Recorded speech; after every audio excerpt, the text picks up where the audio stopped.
What's up guys, K Wilson here to bring you my review of Eureka 780 episode 20. And pretty much this episode was about Team Pied Piper escaping from the Generation Blue headquarters before the Allied forces arrive. And in the beginning with the death of Mr. Blank, the crew, Team Pied Piper was pretty depressed a little bit, but they knew they had to keep moving because they couldn't mourn for his death. And Flair, you could tell she was depressed by everything. And pretty much they decided to go and escape, but then the Allied forces, they arrived and they attacked the headquarters, they attacked the roads so that they couldn't escape in the buildings with their IFOs. But luckily, the Pied Piper, they were able to escape, and pretty much while they were escaping, the Nearvos, its third engine starts to glow the purplish color. And then out of nowhere, we see the quartz gun, and it's pretty much taking all the quartz that was, locked down by from all the times that Generation Blue has captured the quartz, and pretty much it was all taken, and we see this whole mountain of quartz almost, and pretty much the quartz gun pretty much just absorbs it all, and we saw that it absorbed like one piece of quartz, but this was like a whole lot of it. So more than likely the quartz gun, it can be used multiple times now since that it's absorbed all that quartz. And this is when Al was kind of conflicted of whether he should use it or not, because when the quartz gun did all that, he was like, should I do this? Should I use the gun? Should I erase this mistake? And we see some of the Allied forces, they were in the ship, and they were scared. They were like, oh God, he has the quartz gun. And he didn't even know what to do, because this is like a great responsibility with all this power that Al has. And he looks like he's about to use it, but then out of nowhere, he gets stopped by Team Harley Quinn. And it's revealed that they all survived, except for most of the crew of the Poseidon space station. About 200 people had died, but Harley Quinn had survived. And pretty much the leader of Harley Quinn basically said that they're going to help the Allied forces, because with the death of Christopher Blank, and the fact that Big Blue World, the rival company, is pretty much far superior than Generation Blue, that they really have no choice but to go with the Allied forces, sort of going with the winning team pretty much. And now Al is kind of disappointed because now he has to see these guys as their enemy. And pretty much also we saw Elena, and pretty much Elena looks like she's going to join the side of the Allied forces. The reason more than likely is because, she's from a different world and she was taken by Eureka, and she believes that without using the quartz gun that she can return home, and that's her goal pretty much, because she doesn't want to be in this world anymore. And what's funny was that she kind of had a mask on, and we know her obsession with manga, that she's like the traitor. One of the members of Harley Quinn was saying how she was acting like a traitorous member of the group, and she became a villain, this and that. So it's gonna be interesting if we're gonna see Elena fight Ao in the future, an IFO action. And I believe one of my YouTubers that commented on one of my reviews had said that Lena could be the daughter of Moondoggy and Gidget from the original series, and that actually could make sense because she kind of does look like Gidget, but it makes you wonder, why would she be there with Eureka when Eureka was transported into this world? But that's a good guess, because that's the closest thing I can say, because she really does, when I really think about it, she does look like Gidget. And then out of nowhere, we see the rubble site from where all the quartz was at. And this is one of the most highlights of the whole episode, that we see two military LFOs from the original series and the end.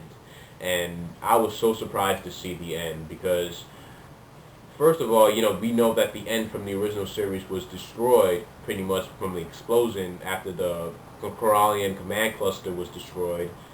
And to see the end there, it was quite surprising at why it was there in the first place. And I'm thinking, since we know that the timeline is so messed up within Eureka 780 with the quartz and everything, that perhaps one moment the end was transported here.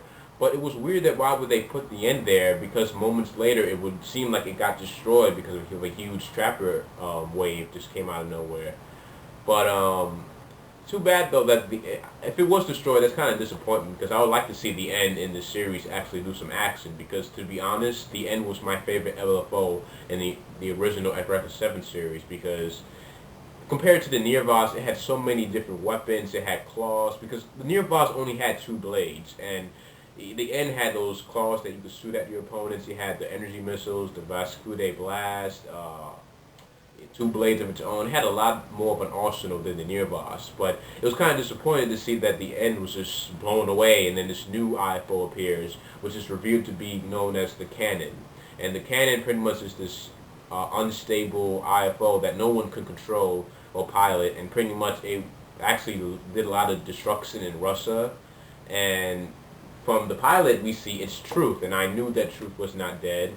And he's fused with this IFO, and it seems like he's going to go on a rampage in the future, because that's all I can see Truth doing, because now that he knows that he's a secret, he's probably going to, I don't know, just wreak havoc on the world, attack anybody that gets in his way, possibly attack the secrets, who knows. But yeah, Truth is still alive, and that's what I can see him doing, because I don't really see him having any type of plan, because ever since he found out that he was a secret, he was kind of going crazy and out of character, from being this, mysterious character, calm, sarcastic dude, to actually being, this crazed, being. And pretty much near the end of the episode, Team Pied Piper actually Generation Blue as a whole, they actually get help from the Japanese, because they tried to get help from all the different countries, but no one would help them. But luckily, Japan offered the help because of a deal that Mr. Blank did, and with the talking to the secret and everything. And now Team Pied Piper's new goal is to pretty much destroy the forts and not to attack the secrets. That the secrets are not their enemies, and to deal with the scuffle. And that's pretty much how the whole episode ended. With their new goal that's in hand, their new goal and what they're gonna do. And overall, I got to say, this episode was pretty good, and it was really surprising to see the end, even though it seemed like it got destroyed, and the end was like colored white, like in its original form, so that was cool to see. But this series, each episode, it leaves you with more questions than answers. A lot of more questions than answers, because we're seeing the end out of nowhere, and then we see this new IFO. There's got to be some connection between the two. And also, I think that with the end being there, perhaps Mr. Blank found it at some point. And that's because when you look at Elena's and Flair's IFOs, they actually resemble a lot of the end. So maybe that's how, they got the modeling their IFOs by studying the end.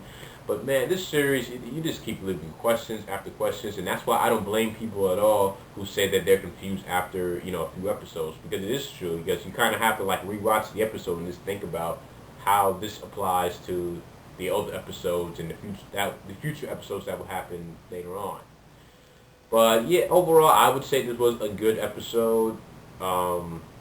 Not a lot of action. I kind of expected a little bit more action, but I guess this was an okay episode. Let me know your thoughts Let me know your thoughts down below in the comment section. What you thought about this episode? What you liked about it? Disliked about it? Theories, predictions? Please be my guest. Leave them all down below. And don't forget to subscribe for more great videos, and give this video a thumbs up if you did enjoy it. And thank you for watching, and I'll see you guys later. Peace.